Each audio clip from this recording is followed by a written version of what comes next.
ভারতের ভিতরে দাঁড়িয়ে আছে কুতুব মিনার, কুতুব মিনার। বলে কোন কুতুবুল আলমের নামে মিনারটা দাঁড়ানো? বলে সাধারণ কোন কুতুব নয়, কুতুবউদ্দিন বখতিয়ার কাকি রহমাতুল্লাহ আলাইহি। এমন একজন বুজুর্গ। বলে কেমন বুজুর্গ? বলে কুতুবউদ্দিন বখতিয়ার কাকি রহমাতুল্লাহ আলাইহি যখন ইন্তেকাল করবেন, খাদেম রে ডাক দিয়ে কে রে খাদেম,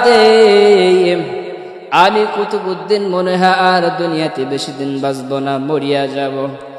আরে খাদিম, আমি কুতুবউদ্দিন যখন দুনিয়া থেকে বিদায় নিয়ে চলিয়া যাব, ভারতের হাজার হাজার উলামায়ে কেরাম আসবে আমি কুতুবউদ্দিনের জানাজা পড়ানোর জন্য, কিন্তু সাবধান, আমি তোমার দুটা ওসিয়ত করলাম, এরে খাদিম দুটা ওসিয়ত করাই গন্ডায় পালন করবা। বলে এক নাম্বার ওসিয়ত, এরে খাদিম রাসূলের হাদিস অনুযায়ী তাড়াতাড়ি দাফন করবা, দেরি করবা না, মাইয়াত কষ্ট পায়।